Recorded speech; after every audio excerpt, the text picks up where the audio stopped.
Hello everyone, my name is Kirti Ladder. My favorite dessert is apple pie. I like it fresh, and then I also like putting a big scoop of vanilla ice cream on it. And honestly, I could have that any day of the week. I could have it every day. It is the best dessert in the world. Okay, but let me show you my notes. Okay, so for my notes, I do Cornell notes sometimes. This is for when I read books. Right here, so I write down the question. So I read the paragraph, I write down the question, and then I kind of put basically something I can understand and why. Like, what is home? I wouldn't understand that, but I do understand that we're talking about the American dream. So this one really helps me. I learned it a really long time ago. I'm not a big fan of it, but it's something that I can use and I know that will help me. It's just a little bit more time consuming than normal ones. Okay, my next one, so I do a lot of different types of notes, but this is just the outline, and then there's some like on your own problems too.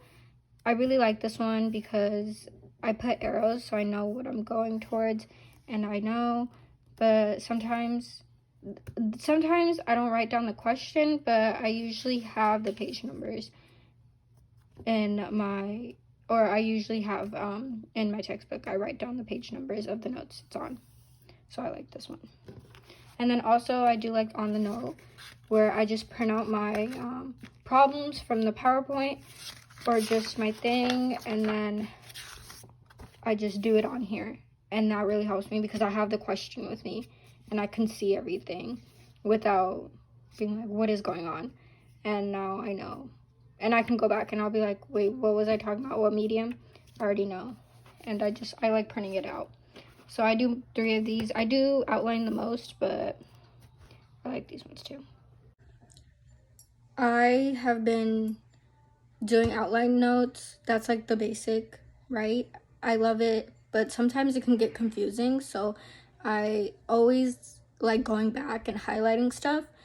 But I like doing the Cornell notes the most, and the biggest tip that I can give on Cornell notes is always write your summary because it's gonna help you in the future. Because sometimes when I'm studying for a test, I can just go back and read the summary and I'll be like, no, this is not the page. I can just go to another page.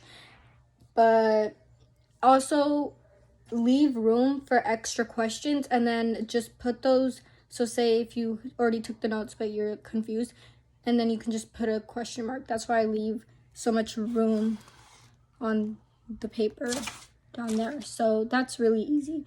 And I really like how it's efficient. So I would, if I was not that lazy, I would do Cornell notes every time, but I really like doing this for when I'm reading books or doing notes out of a textbook. But if I'm doing PowerPoint, I'm going to do outline.